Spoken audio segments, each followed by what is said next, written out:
Now the show must go on. Hello, everyone. I see that we have attendees joining.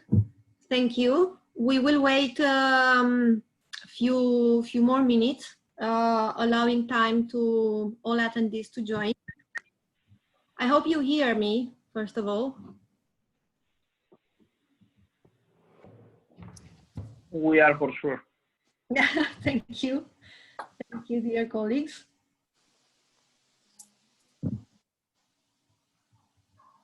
So we still wait for people to join. You see us, I think, online already. We are the colleagues that will talk about the new normality.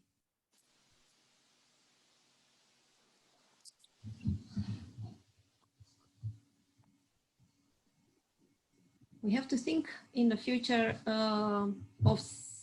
of a certain tool to allow people to talk. Well, technology will keep improving. Yes, yes, it's the fastest one. The way, the speed of change. Hello to the people online. You joined the session about the new normality.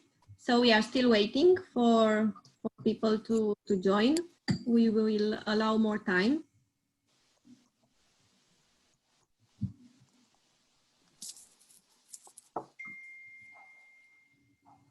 I see that, Andrea, you helped us as well live on Facebook. We are as well. Yes.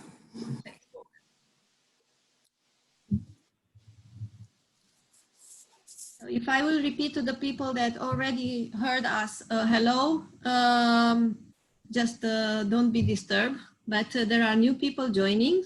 So welcome everyone. Thank you for joining.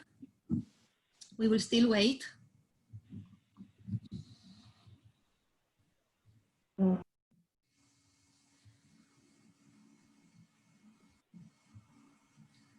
Bună, Simona, bună, Alina.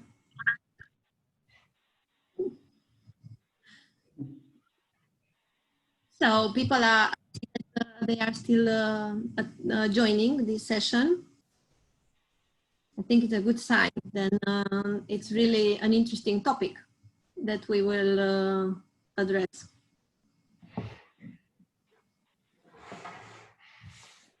Andrea, I will wait a sign from you when you think that we can kick in. I do believe that we should still wait for people to join. Let's wait another 2 minutes, and after that we can start. Thank you. Thank you.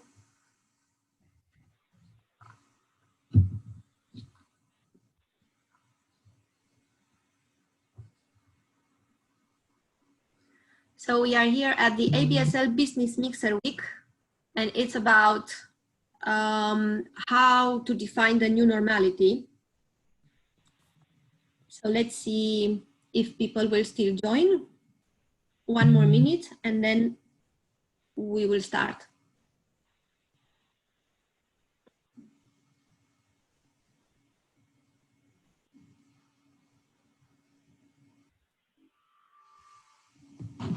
If you hear my laptop emails coming in, sorry for that. I don't know how to stop it, to be honest, the noise.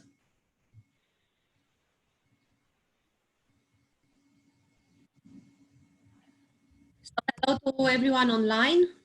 We still have 1 minute. We still wait people to join for the ABSL Business Mixer Week. Today is the last session, Andrea? No, we have another one at 2 o'clock. Mm-hmm. We invite our guests to join us there also. Quite interesting topics. Thank you. This week. Thank you. I think we should start. Yes, please. Thank you to those that joined already. So I can, in the spirit of today's environment, hello to all digital viewers on ABSL Business Mixer that are watching us on Zoom and of course online in ABSL Facebook page. So you joined the session 360 degrees perspective to a new normality that has the aim to project a holistic view on the elements that define today the new normality. My name is 𝗪cie. I'm representing Skanska Romania. I work with colleagues that have passion for people. So our role is to bring people, introduce people new potential workplaces, and we take care of them until complete accommodation in our buildings.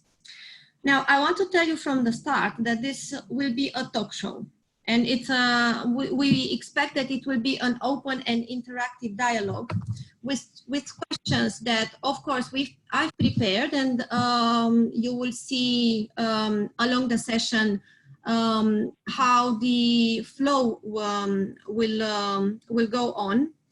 And of course, because it's an interactive session, we want the audience to join us with questions.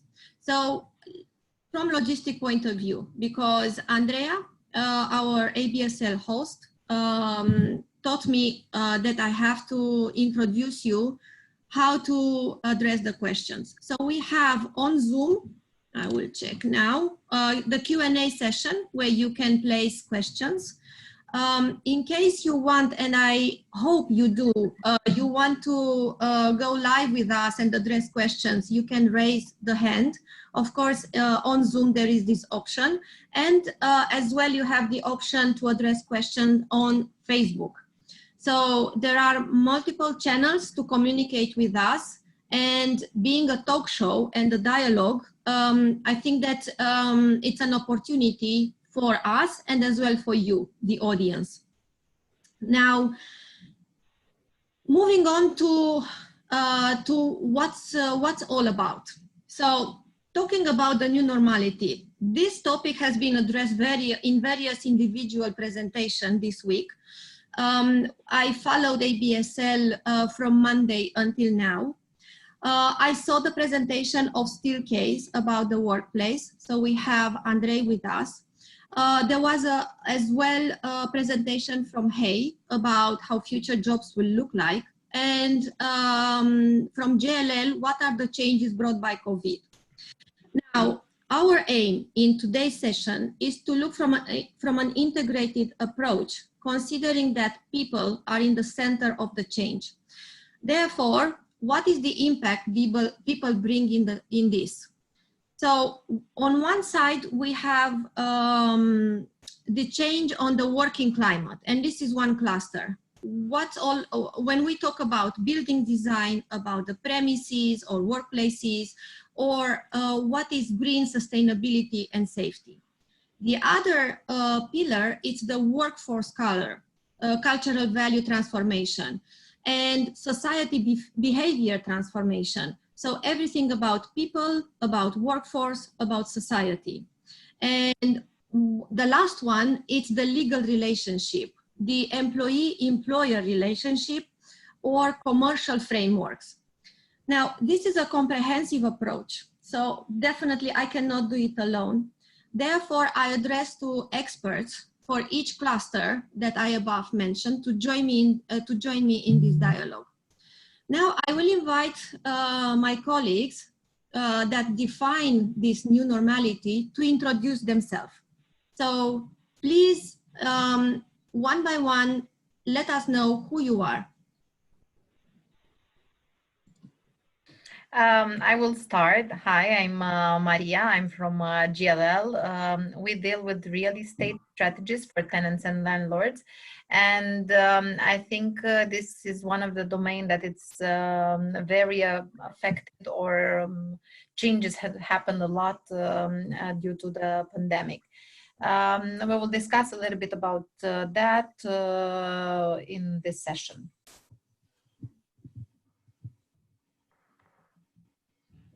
I'm passing to Andrei because I see that nobody wants. I was waiting for ladies first. So my name is Andrei Angelesco. I'm an architect. I have over 12 years of experience in architecture, but the past 8 years have been dedicated to interior office design with COS, where I head up the architecture and design department, as well as the research and development initiative.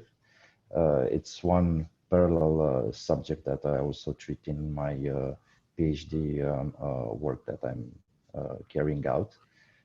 So yes, that would be it. I'm very excited about this panel. I really think that we have all the experts that are required to actually build a really adaptable future.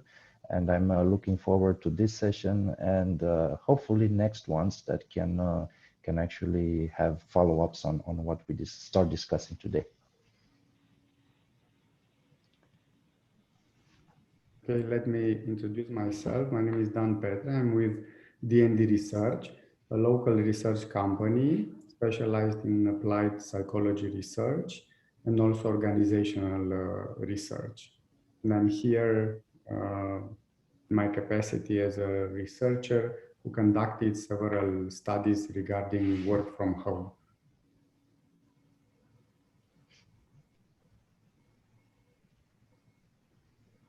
Okay, let us introduce ourselves. My name is Simona. My colleague here is Alina. Hello. We are also architects.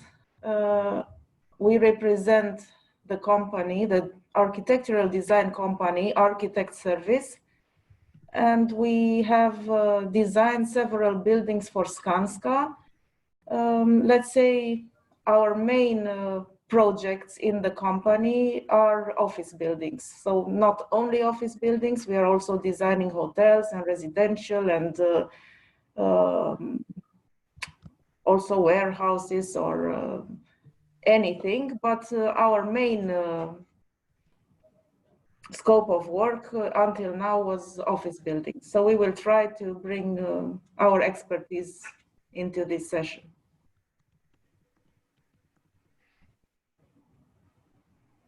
Okay, let me introduce myself also. I am Cătălin Micu. I'm coordinating the labor or employment practice in Zamfirescu Racoti Vasile Partners. I'm working in this sector of employment for more than 12 years, and I'm happy to share with you my knowledge today. Hi everyone, Andrei Ivan.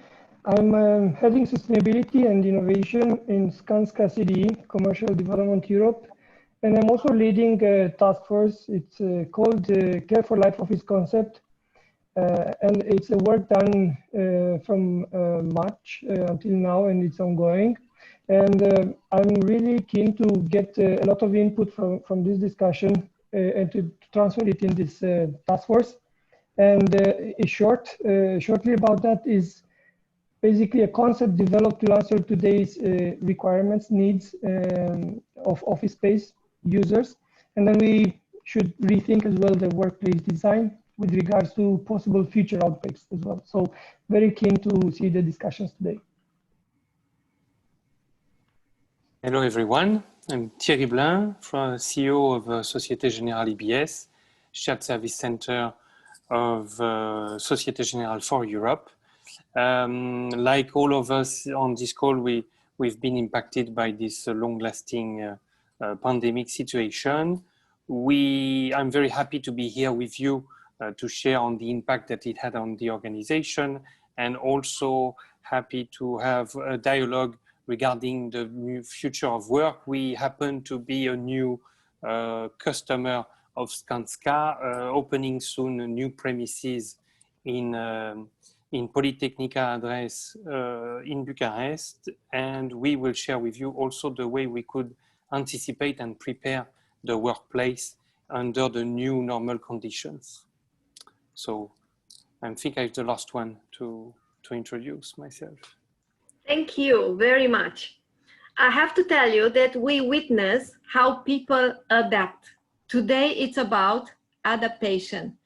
To the audience, honestly, we did not had any rehearsal.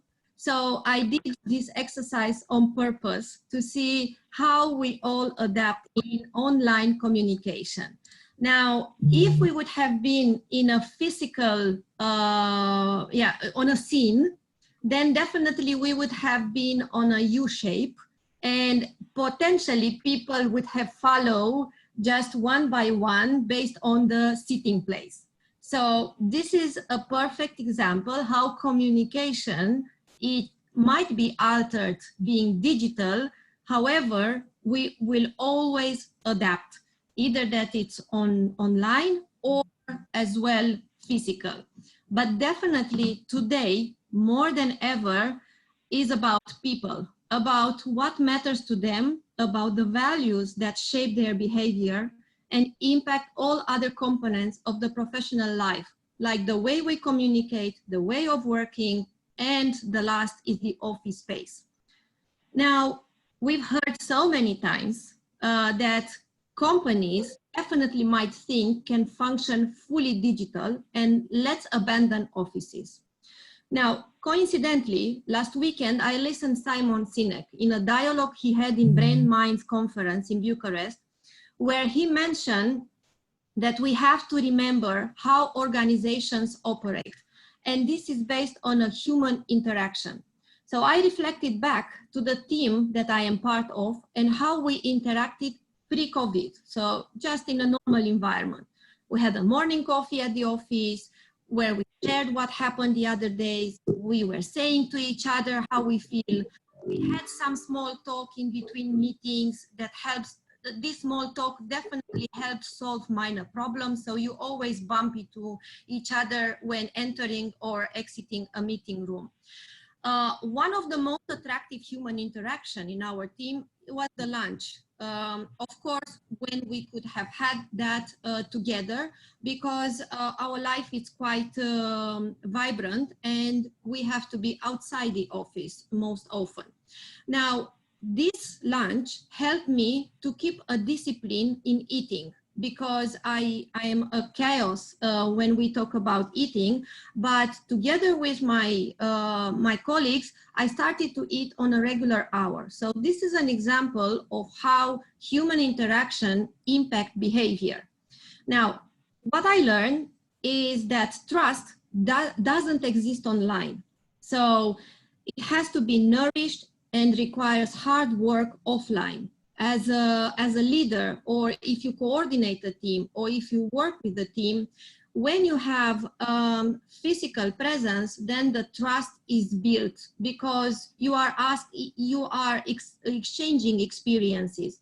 Now, when you go digital, you have to focus and to put effort, and you have to ask offline, how do you feel? Constant calls to understand what are the needs of your colleagues, because the only way how you can be successful in nowadays is through your colleagues.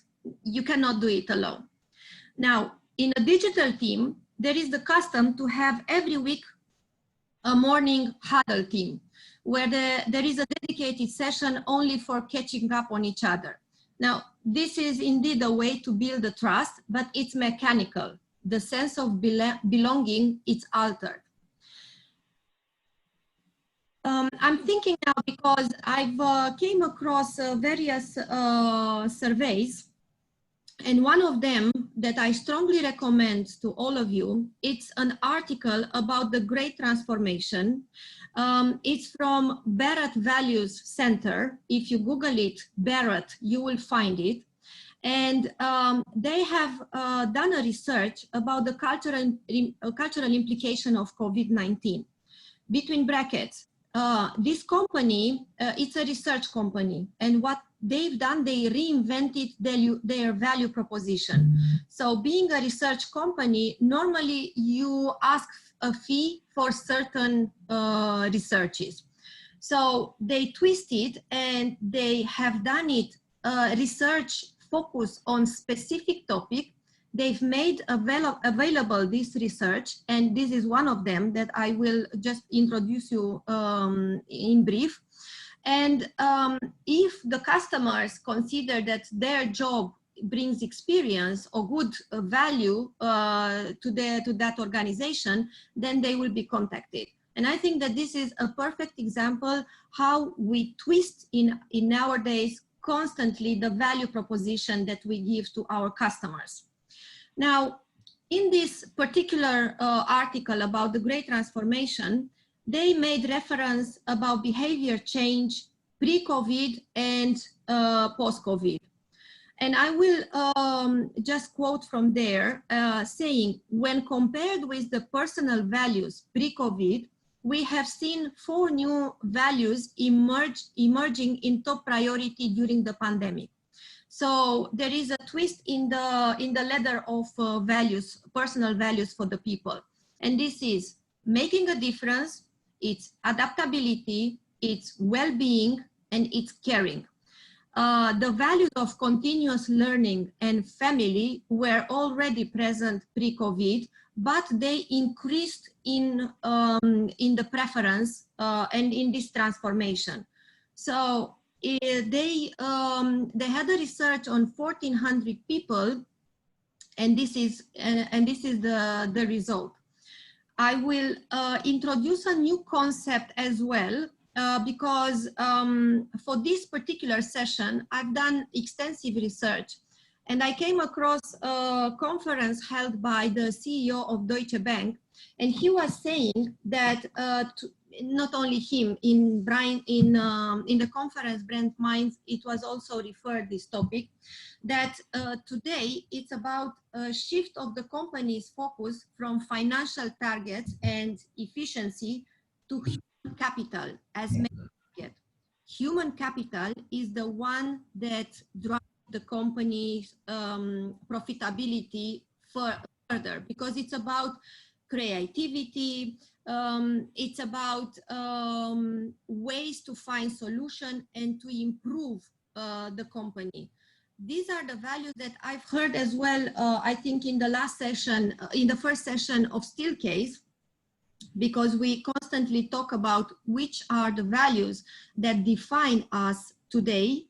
And we should pay attention as leaders in our organization, what can we do for the team? So all the changes that we will talk today and the question that we will address, that it will be exchanged today, it's about people and how people change the components of the professional life. That was my short, long introduction, and I will just start with questions. By the way, Andrea, is there any question from the audience so far? Not yet. Not yet. Okay. So we should have created a contest, I think, for questions. Okay. Then, because it's not about me, it's about all of us, my colleagues from the panel, I will simply start with Andrei Angelescu, because we talk about workplaces, we talk about what's pre and post-COVID. So in your vast experience, do you see changes in the workplace strategy prior COVID versus post-COVID? Well, of course, there are changes. I see changes in priorities, changes in time perception. And one of the biggest, let's say, acknowledgement is that changes happen whether you want it or not. And coincidentally, this is something that is inherently difficult to perceive, because change is not always something that you want to go through. It's as a human being, you are resisting change. This is why we develop habits. This is why everything is designed to have a pattern so that we feel okay. It's simply because whenever we need to do something extra, complex exercise, thinking, whatever, it actually consumes energy. So this is something that always needs to be tackled.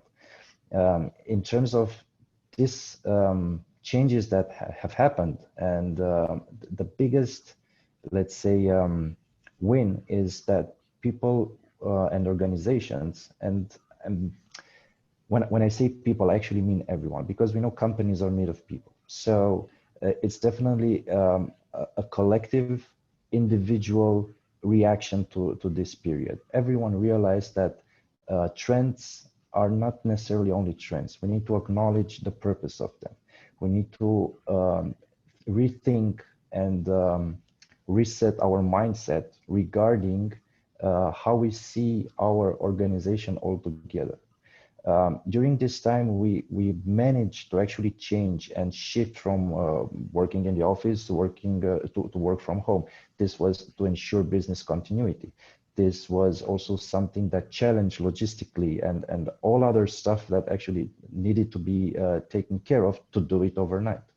And during this time, we actually spent quite some time in a pilot that actually produced a lot of data that is extremely valuable for organizations, for people to actually frog leap to evolution. So I personally think, and what we've seen also with our clients and also companies we talk to, we got past the point, because in the first month there was always this uncertainty and waiting for recipes or solutions to actually have something in place so that we get past this period and everything is being seen like a temporary situation. And basically the conclusion is that only flexibility and the way to actually be prepared to be adaptable to future situation is the way to actually prepare strategies for the future. But do you have a recipe? Do you have a clear recipe how to prepare that strategy, or do you have some specific examples? What should our audience pay attention when defining that strategy? They need to better understand themselves, to understand their vision, and the most important, and I know it's not so much related to workplace itself, but everything is let's say the workplace is a result of the purpose of the company, activities, mobility. Everything is a result, because the workplace is not necessarily a place where you go to work. It needs to work for you. And for those of you who actually been part of the first webinar with 𝐡𝐞𝐥𝐢𝐻, you've seen some principles there to actually work on the workspace itself, to actually prepare it and have those aspects taken care of so that companies can be prepared for the future.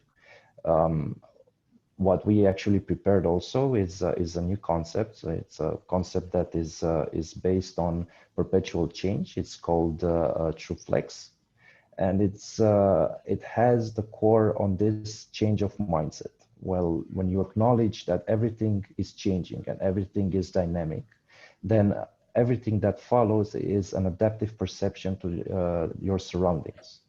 So with this concept, I'm just going to tell you briefly about it. We will have a proper presentation for this. It's not a context now to go through all the details, but what we are proposing is not to go to extremes like only working from home or only working from the office, or taking any decisions at this point with the information we have, because we don't know 100% what's happening in the future. And because I'm saying that change is constant, only preparing for change and embracing it just as a mindset will deliver the proper brief to actually have a sustainable strategy in place.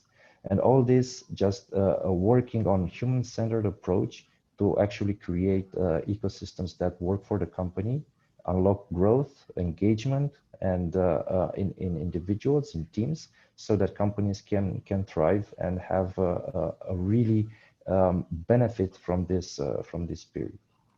You talk about that model, and I will be very direct. Everybody, of course, it's about trust, it's about people, but at the same time, it's about at what cost. So considering the cost associated to the workplace, is there a benchmark on the cost per capita for rented office versus home office? Have you done some research? Do you have this kind of analysis? And if yes, would you share with us? Well, for Romania, for instance, there isn't such a big budget in place for home offices. So it's really low in terms of what this cost would be. So this basically translates into lower cost for having people working from home. But this is direct cost. And it's something that the repercussions of this we will see on a longer term. So of course, everyone was happy to work from home, and we could see over time how this this perception actually changed. And the problem with this is that if we analyze just on this cost-related matter, we will not be able to analyze the cost for how much people will be engaged, how much they will actually be part of the company's culture, which is something that we will see further down the road, let's say, if we don't analyze this better. It's not a decision that should be taken because of cost like this. And as I mentioned, and you said it also in the beginning, it needs to be employee oriented. And I know it sounds so much, let's say, a socialistic approach, but it's the most important asset a company has. And as you have employees that are dedicated, they feel a purpose, a higher purpose for doing what they're doing. They feel part of a team. They embrace the culture of the company. They will definitely be there and produce that return on investment that you actually are looking for. So again, changing this mindset in not being as pragmatical and trying to understand a bit the way humans actually work is a way to actually prepare for the future and come up on top after this period. Thank you. Thierry, because you have the vast, again, I think you are the most experienced in terms of the number of people that you have, not necessarily to manage, but to satisfy their needs. Could you share with us how the pandemic has changed, or did you notice if the pandemic changed employees' behavior in your organization? And what were the common needs of your employees in general? Well, indeed, in such extended crises, everybody is affected, from managers to all staff. Our families are affected. We believe from day one that the first matter as a responsible employer was to demonstrate and to communicate, to bring people structure, guidance, regulation, and trust, to make them feel safe and to be effectively safe, organizing the work immediately, working from home completely, and securing their own way of life and way of working. We provided further support because the crisis was for sure taking months, and we see now that it will take, and it will continue for 1 year, 1.5 years maybe, till vaccines will be available. So we took much care to support also physical and psychological support to our employees. In our company, we have 70–75% women. We have a lot of parents, so a lot of challenges in managing the moments working from home when a home is not designed to be worked in for a long time with small kids. So we provided support like homeschooling for kids from 3 to 9. We provided online fitness courses. We created some communities to share on the concerns of our employees, because we do believe that it's very, very important to keep our people capacity to bring their feedbacks and acknowledge this feedback and integrate this feedback in any decision we would make. As mentioned by our colleague, we as a company, we decided not to take extreme decisions, not to be fully work from home, not to be fully working from office, and to start with a volunteering coming back to the office. We also ensured, because in such periods of long time stress, motivation of people are at risk. So we encouraged the manager, we guided the managers with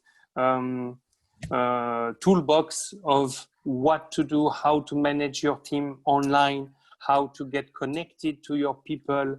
Let's organize digital coffees with your team at least once a week to discuss something else than the job, and take care about your people, your team, and listen to their feedbacks.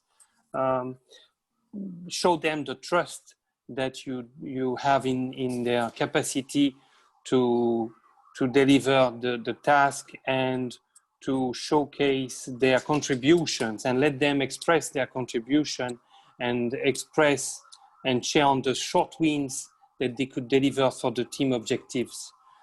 This way, you know, it's like the snowball, it's growing and growing. Trust brings further trust.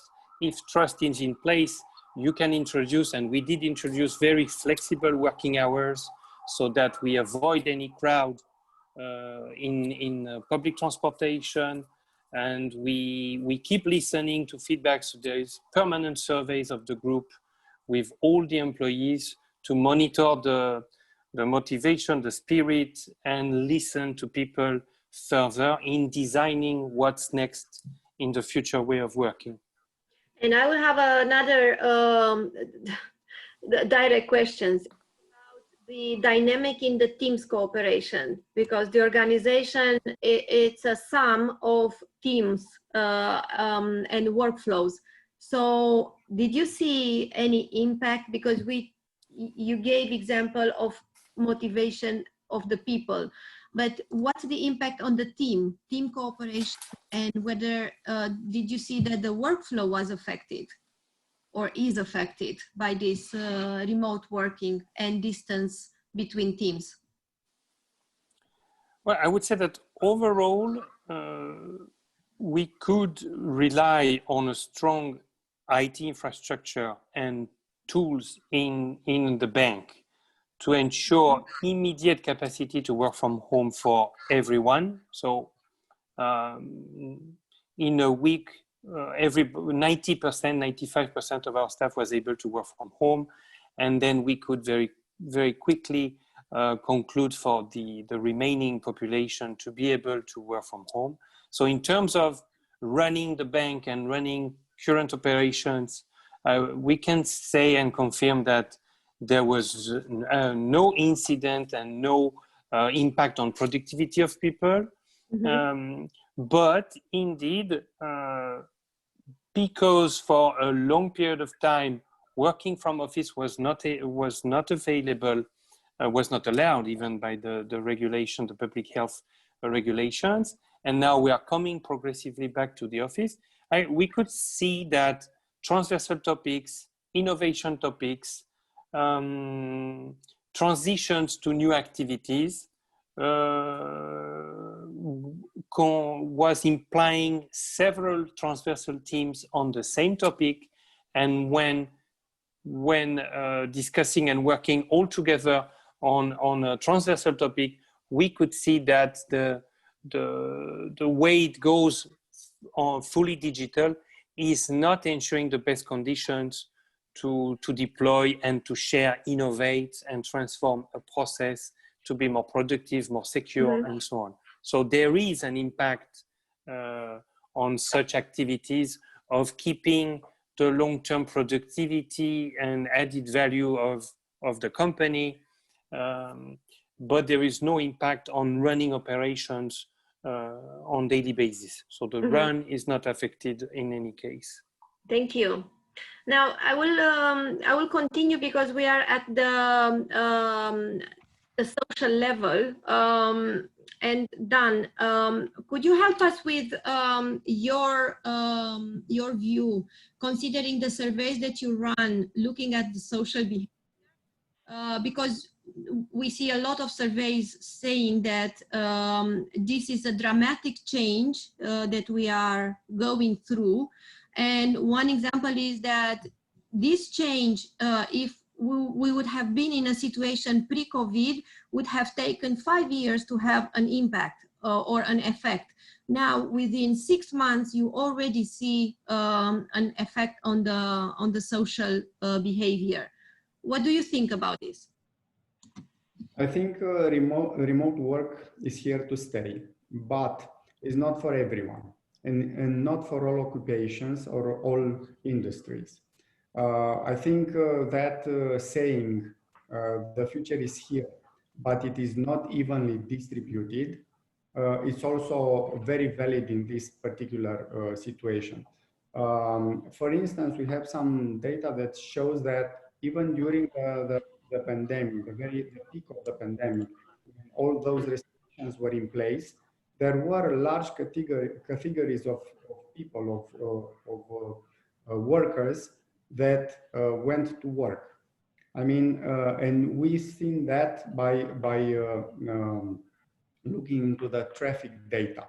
We've conducted some researches with Phoenix Media, which has the largest network of digital cameras in Bucharest and also in several other cities.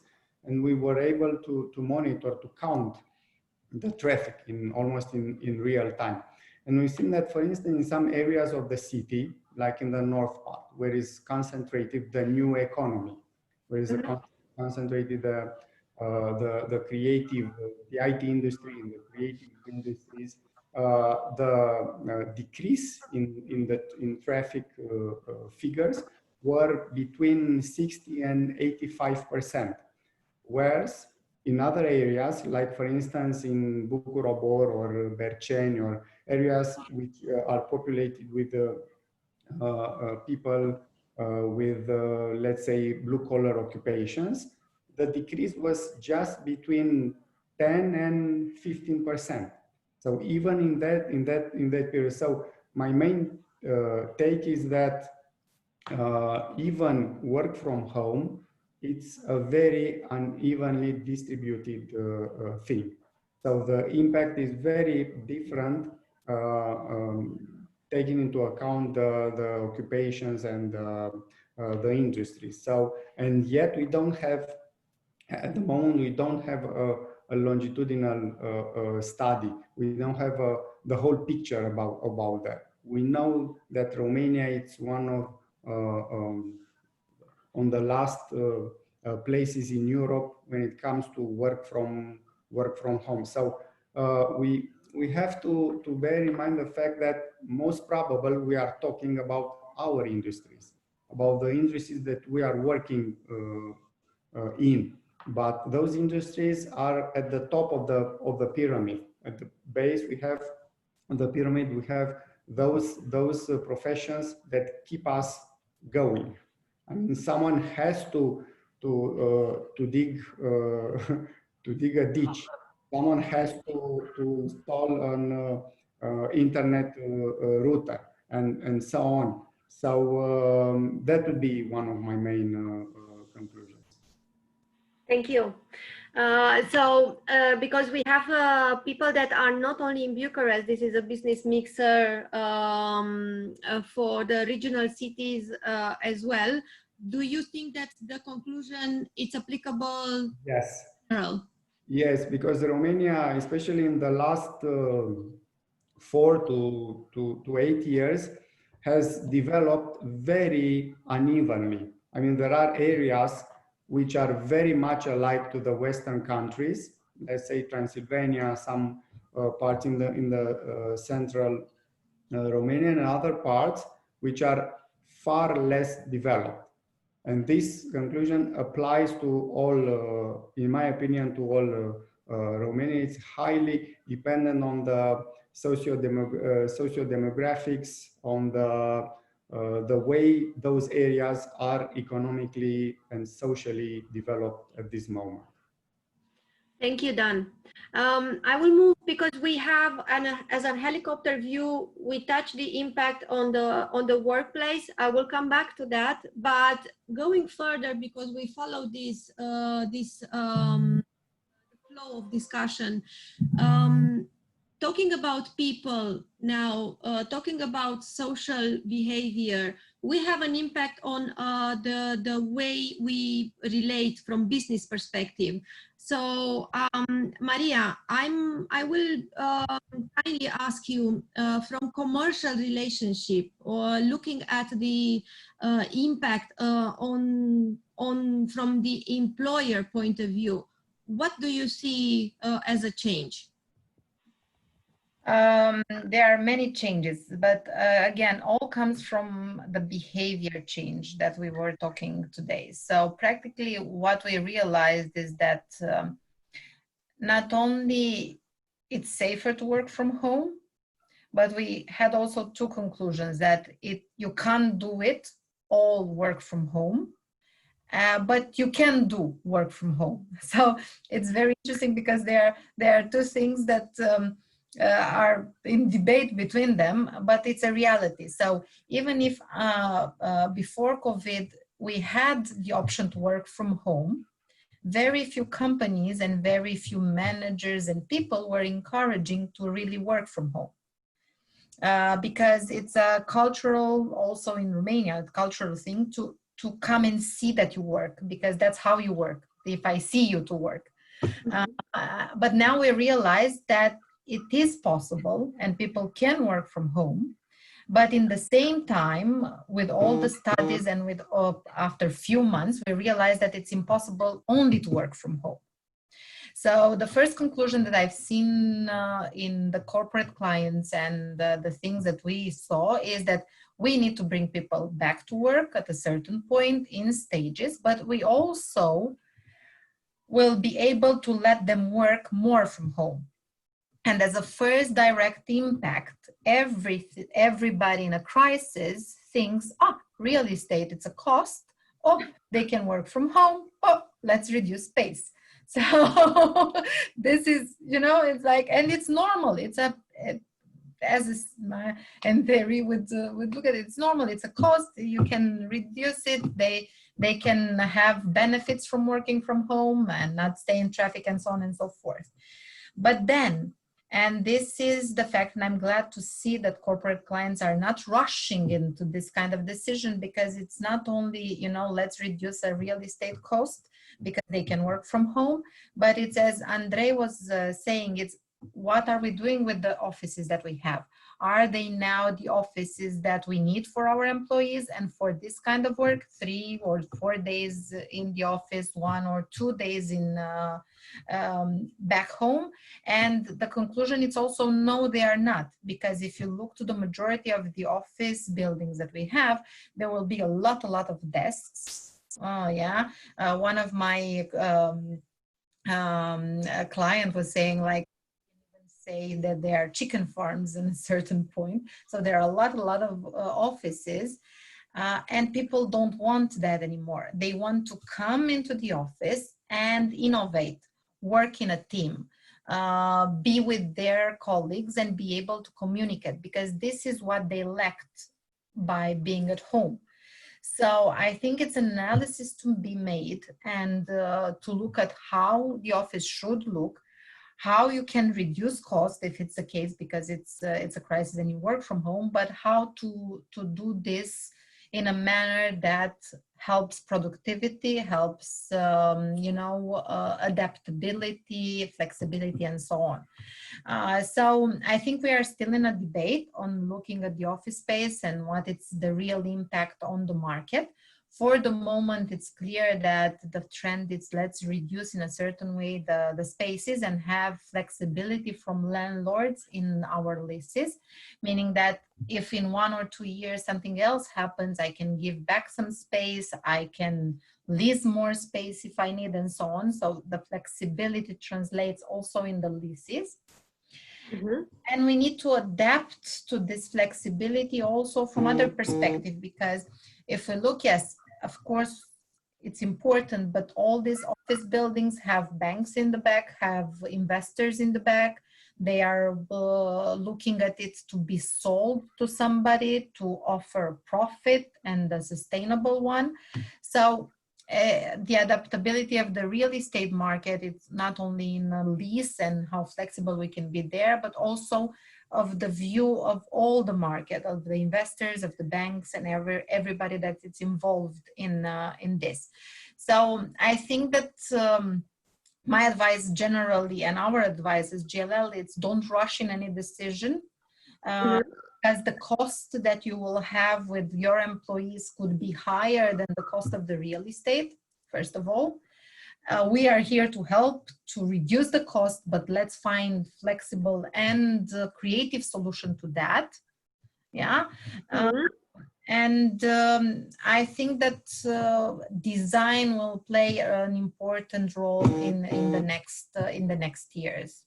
We will go back to the design. So what would be your recommendation again? Don't rush. Don't rush, first of all. Make all the calculation and take into consideration also productivity, also efficiency, also the importance of innovation. And again, I was looking to a lot of brand minds speeches of people that I really look up to, and they were talking about innovation. It's only possible when your mind is not occupied. And I was looking at my mind when I was at home. So if I wasn't occupied with working and solving the project that I was in, I was occupied with the kids, with cooking, with cleaning, or something else. And it wasn't innovation, the first thing in my head working. Thank you.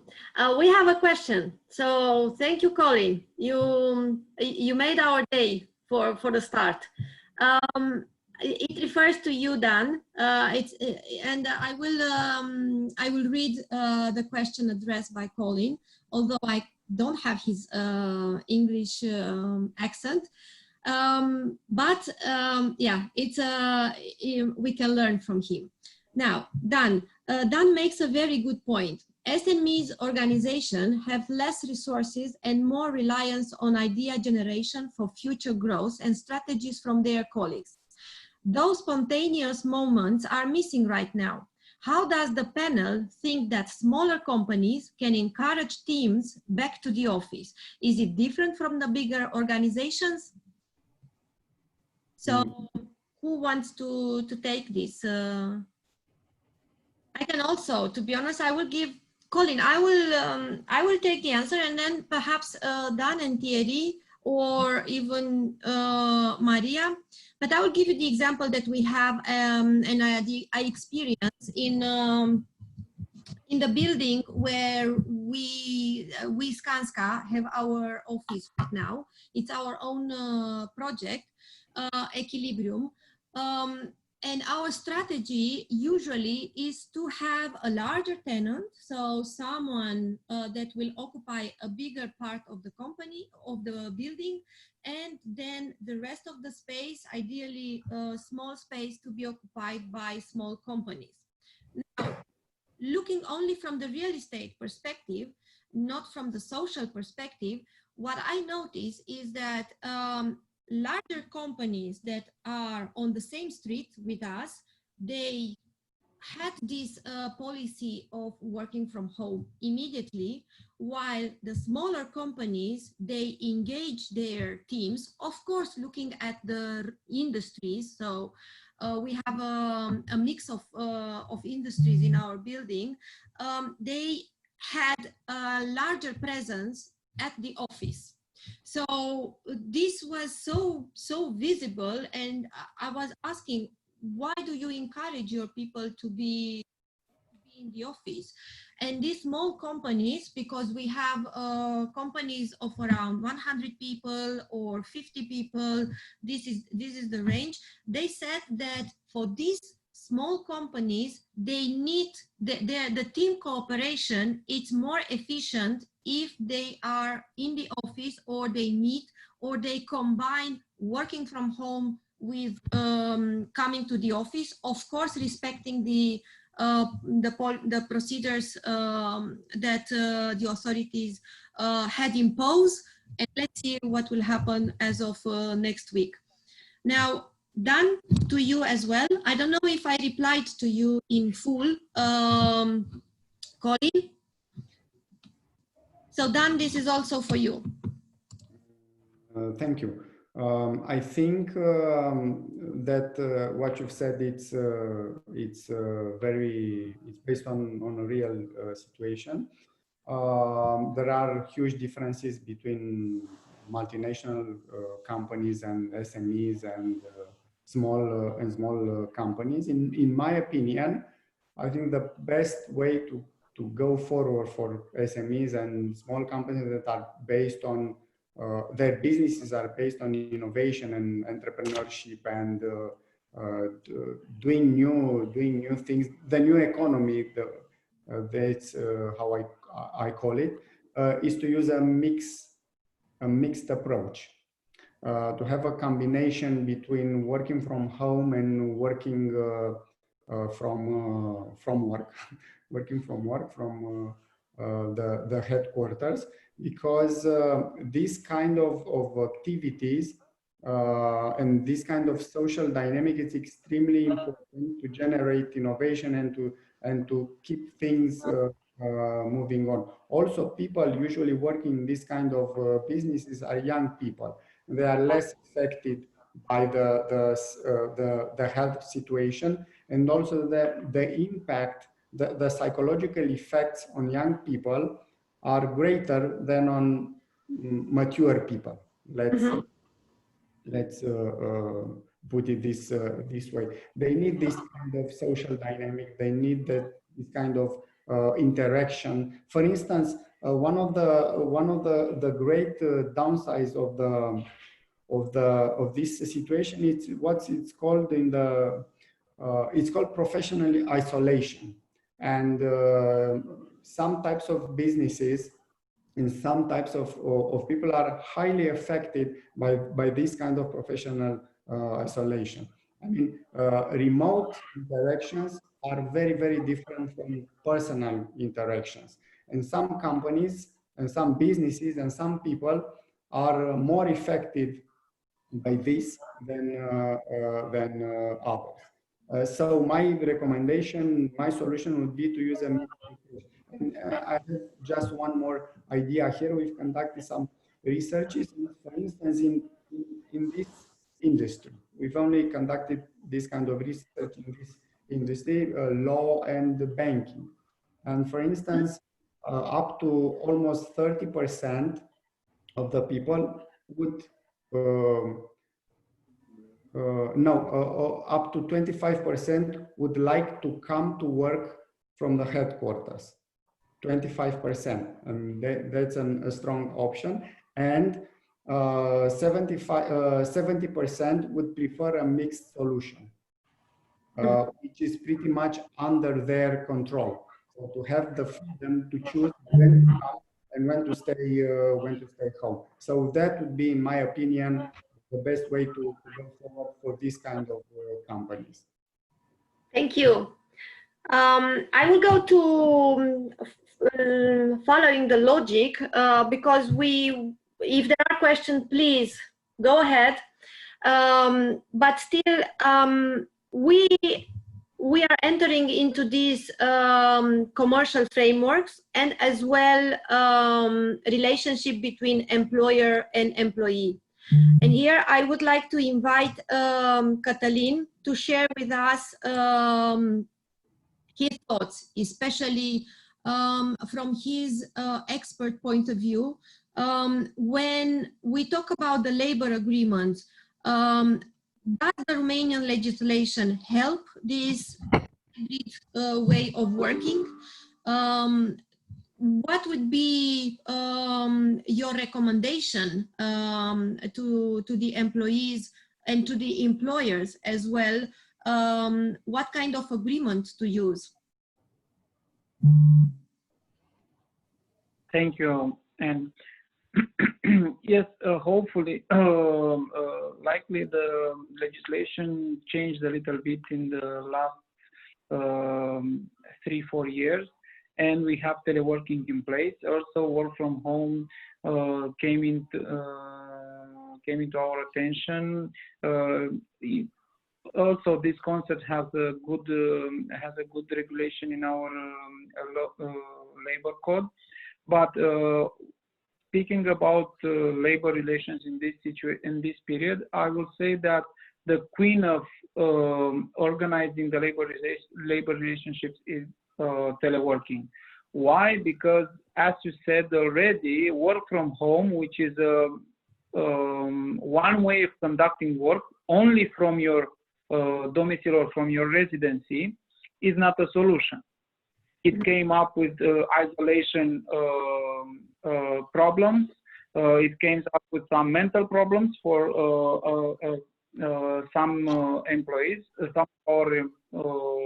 Some of the employers already experienced this kind of problems. That's why teleworking is the queen of this period. What does teleworking mean? Teleworking means to work from home a period of from the week or from the month.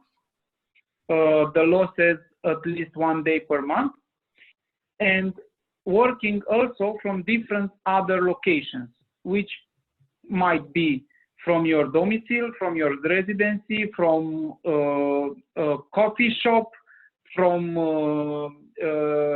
abroad. Also, from working from, for one example, working from Germany, it is possible from in teleworking. Working from hotels, there are already hotels that are offering packages, so-called working from hotel packages, in which the respective hotel is organizing the working place for you in the garden or in other beautiful locations for you to work. This came in their offer already. It is of course not a Romanian concept, but also it is important in our practice.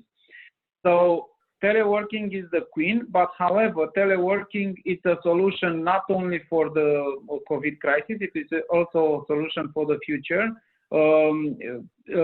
Keeping up with some statistics, the employees, especially the millennials, consider that teleworking should be a way of working for a continuous period of time. Of course, this is a so-called trendy option, but it is also workable for the employer already. So coming to the way the teleworking is organized, it is a very simple document to be done. It's an addendum to the individual labor agreement. Right now, it is the only solution. We don't have the possibility to send people home by the unilateral decision of the employer. But having the addendum it's a simple thing. Also, teleworking shall be considered because, as you know already, the Romanian governors decided to provide the employer some advantages only for the only related to the employees that are working in teleworking. Especially for teleworking, work from home is not included in this set of advantages. Also, teleworking as a solution for the future will be, I think, joined by some additional aspects. One additional aspect will be to secure the mental health of your employees. That's why already in place some software programs that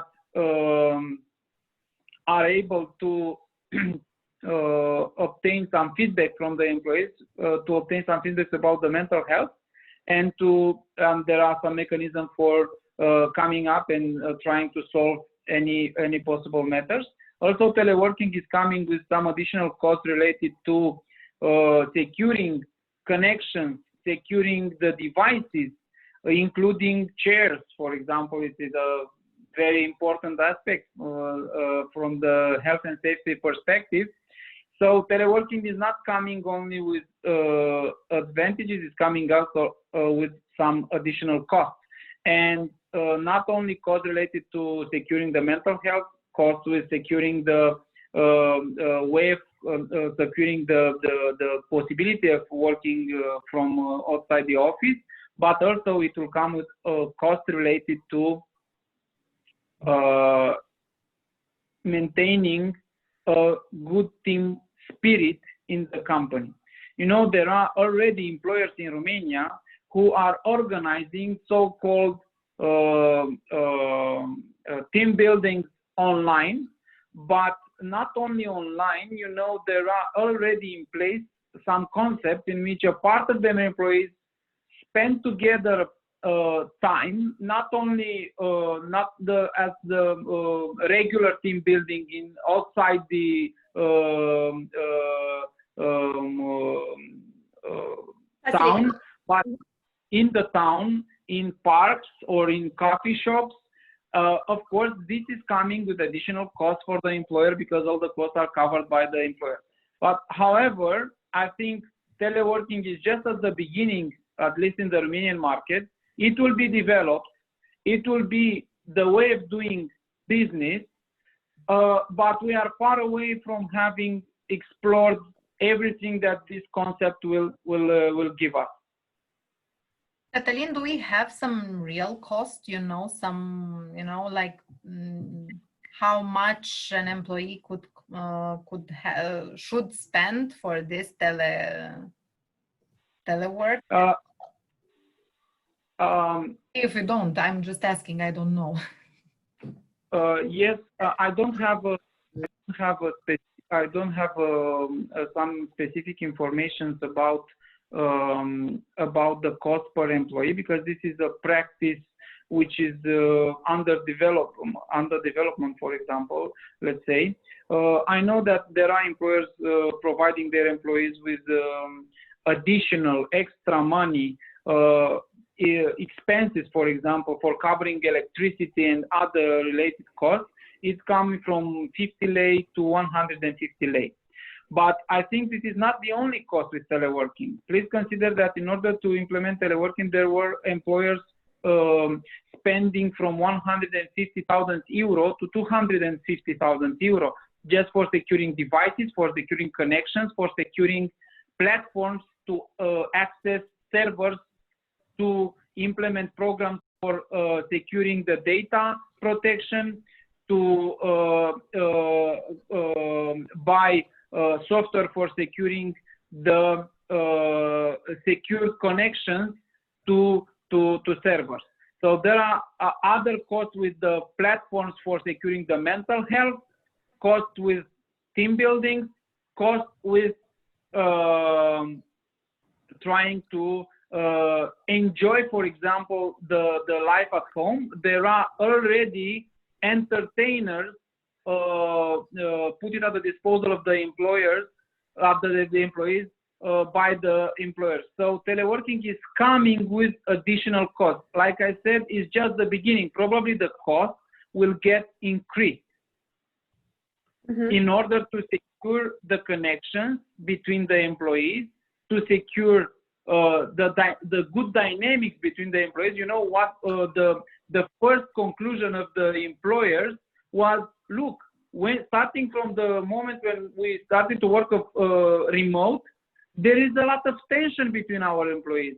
They simply don't see things in the same way. They are arguing each other. They are simply not making the job properly because of this tension between them.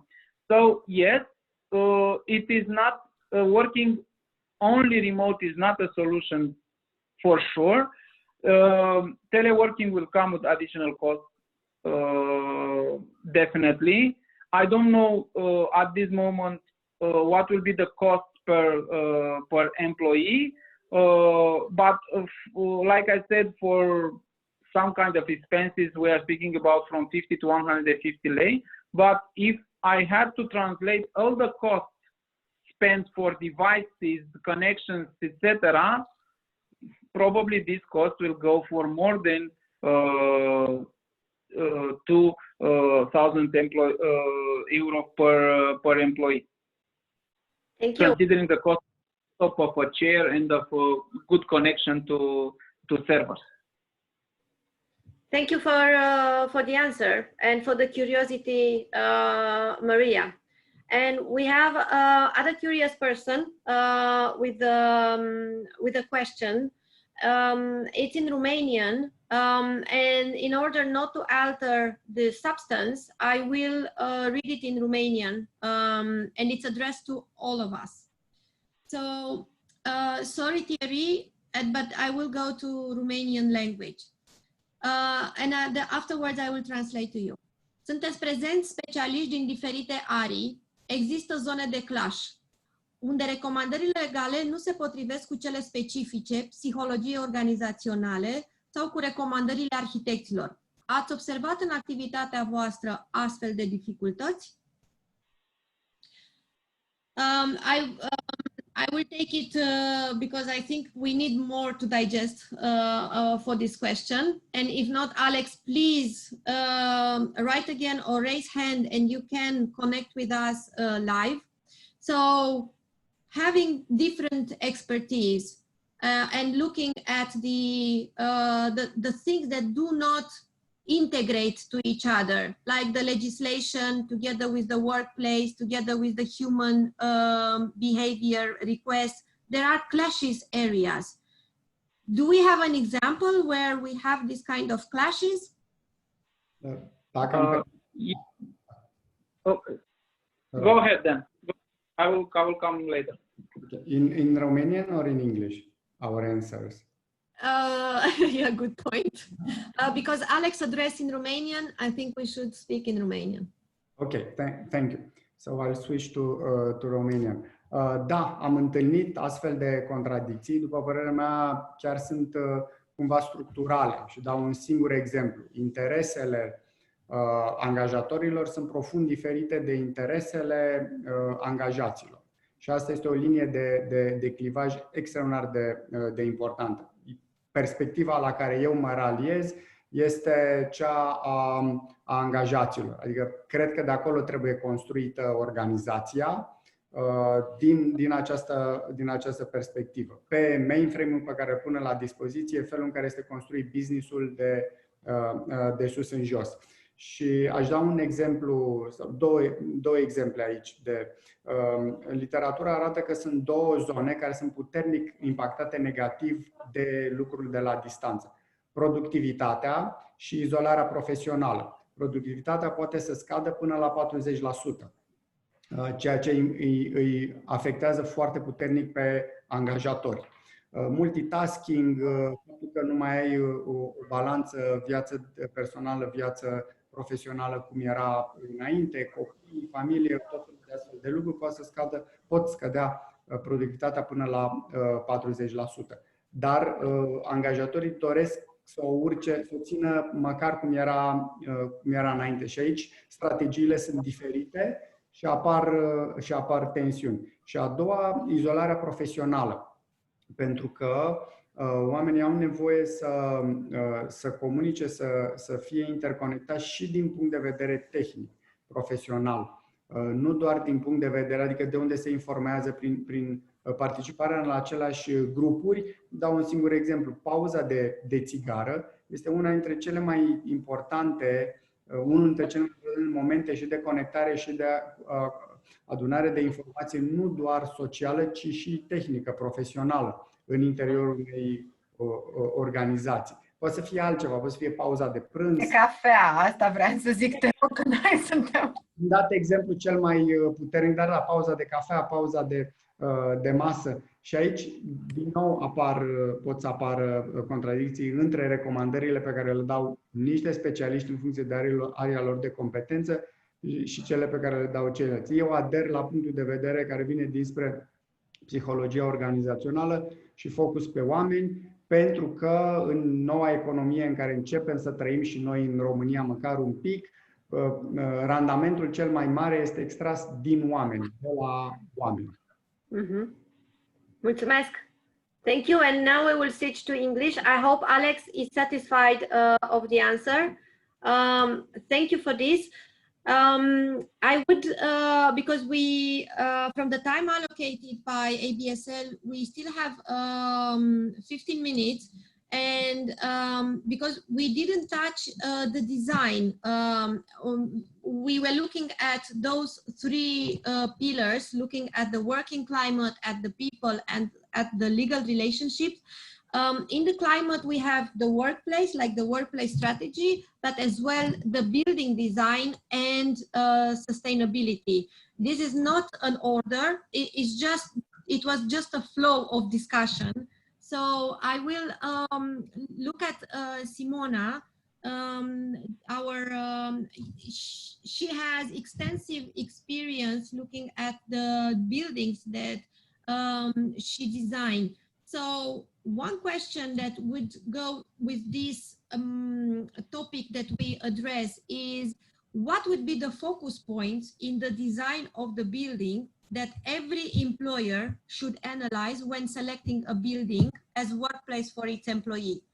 So where should the employers look at when they would have to select a building from the design point of view?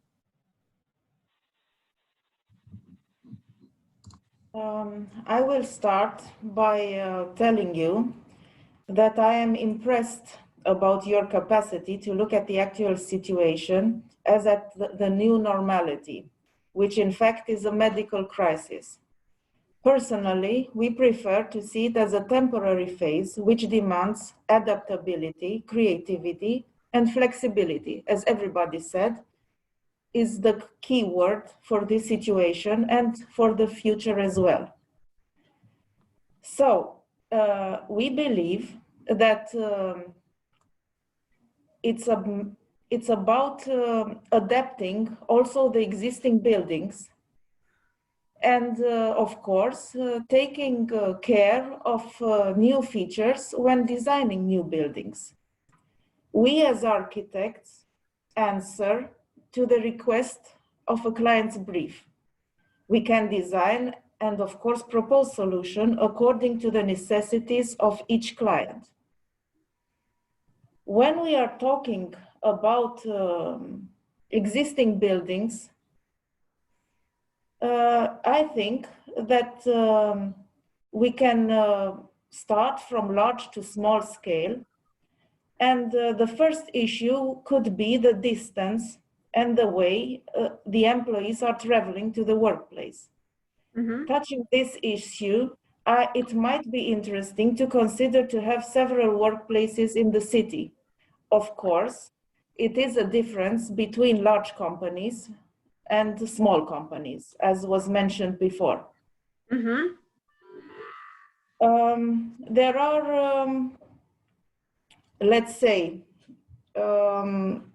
also from large to small, the position in town, a distance between home and office, maybe low density population sites, the possibility to create outdoor meeting places for formal and informal meetings, for having lunch, for relaxation, arranged with urban furniture, equipped with sockets, internet, light shading, maybe even cooling and heating systems on outdoor, I mean.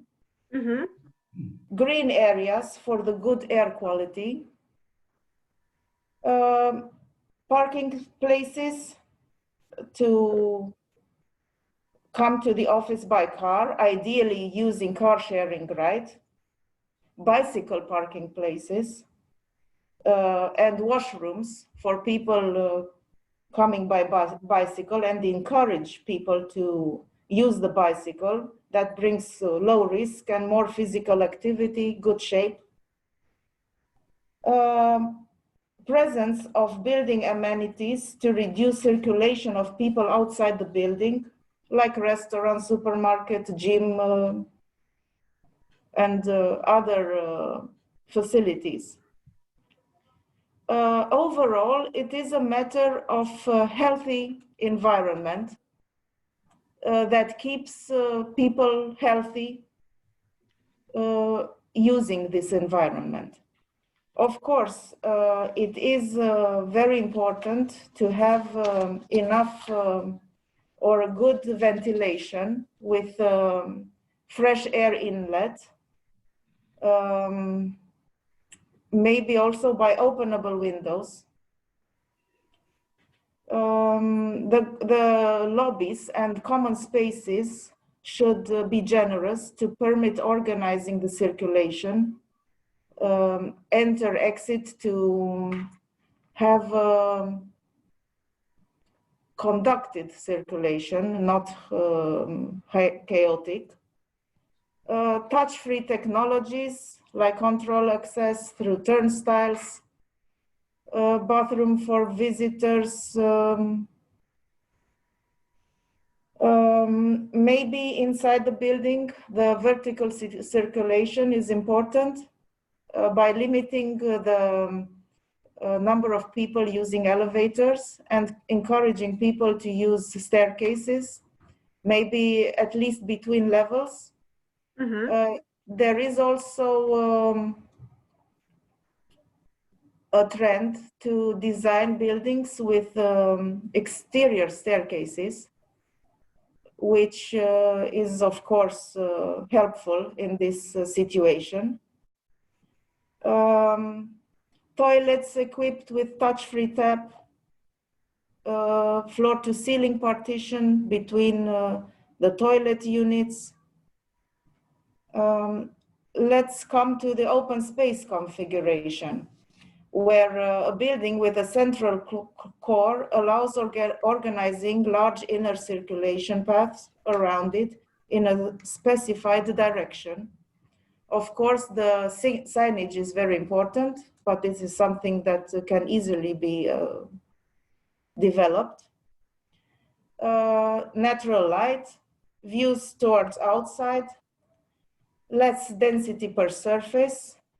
In the last years, the trend was to reduce the number of square meters dedicated to one person to an average of 6 to 8 square meters per person. The request during the pandemics is to allocate more surface, around 20 square meters per person. So this is an important issue, and the companies will have to take care of this by, I don't know, renting more surface or working half from home, half. It's finding the right balance. It's finding the right balance. Yes. Okay. Use of modular and flexible partitions of the space in order to accommodate less people in one unit, around 20-30 persons in an open office, not hundreds of people. Last but not least, high quality finishing materials introduced in the design that allow proper cleaning and contributes also to the healthy air quality. So overall, a healthy environment is very important to adapt the existing building, as said before, to the requests of each company that can define its necessities. If we are referring to our last common design project, the Equilibrium building, we would like to emphasize the huge outdoor space, which has been arranged in order to accommodate and to encourage people to work outside, to spend time outside. In Romania, we still have, let's say, half of the year, 6 months, where we can use this outdoor space for several activities. I would like to share with you some images from this building. First of all, thank you for the creativity, for the design, Simona. And indeed, we put a lot of emphasis on the green exterior area for the people, for the community. would be as well shortly out of time.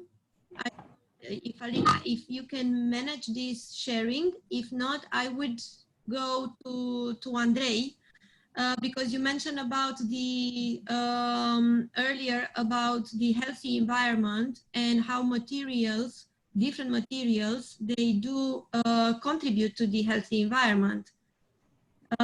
Is it okay to pass to Andrei? Yes, we don't manage to share the screen somehow, yes. So we would ask Andrei to explain more about sustainability of the buildings. Thank you. Andrei? Yes, thank you. I took a lot of notes, and thanks for sharing some really great stuff.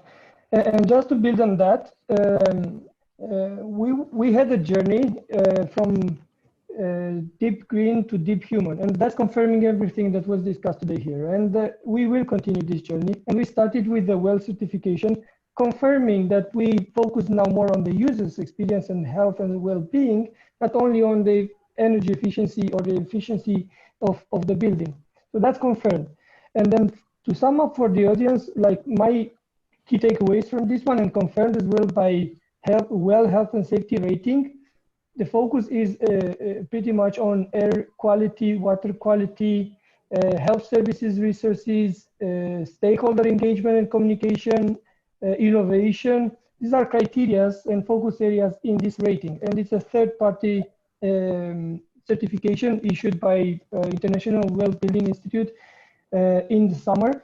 So now companies and developers are looking into this kind of certifications to give the comfort for the users.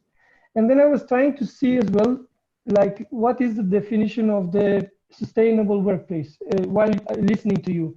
And then I came up with this perspective.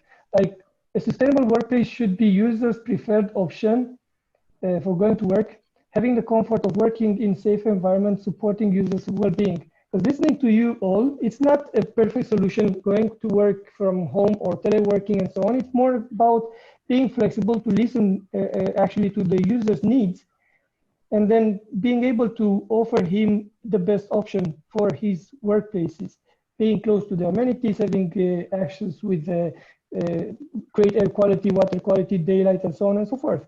So it's about also landlords' flexibility in listening actively the tenants' needs and going in that direction, starting not from the employer's needs necessarily, but from his users, from the tenants of the building. Thank you. Looking at the conclusion, because we went in a circle. To me, we don't have a definition for the new normality. That's the takeaway of this first session. And as you said, it's a journey. So we intend to have this journey together in this panel and to define this new normality. And hopefully we will be able to give a definition potentially in the ABSL conference, where if we define the new normality, then each of us coming with its ingredients will be able to sum up and give a comprehensive view on this new normality. For me, the takeaway today is that we don't have a definition, that it's defined by own behavior, by own beliefs, by own values. And if those values match the organizational values, I mean the organization that we belong as a value, then this sum will make a successful combination for both the employee and the employer. So in other words, we encourage you to listen the employee's voice. Decisions have to be taken based on facts, and the facts are still something that we miss. Either that you start with a survey, either that you continue with discussing in teams to understand what are the needs of your employees and how they are considering the new normality. Unfortunately, due to the time lack, we didn't went through really segmentation per generation, because there are continuous discussions how generation Y, X, Z, baby boomers, they act, and what is the majority that will represent the workforce of tomorrow. So it's not about how we act today, it's about how we change, but for each generation tomorrow. I would, because the time it's up, I'm sorry that we don't have time to go through conclusion for each of the panelists. I will only conclude with one quote that, again, I have it from Brené Brown, and it's about, in fact, the future, and it's about the jobs. In the past, jobs were about muscles. Today are about brain. Tomorrow will be about heart. So this is how we look at the future jobs in the companies. Now, we will leave you with these thoughts to think onwards. And because we are all, I see that we are all on mute, I will use the example from Steelcase on Monday that I think we will all have to say bye-bye to our attendees. And thank you for being with us this 1.5 hours. So if you unmute yourself and say 3, 2, 1, bye-bye. Bye. Bye. Have a nice day. Bye. Bye-bye, everyone. Keep safe.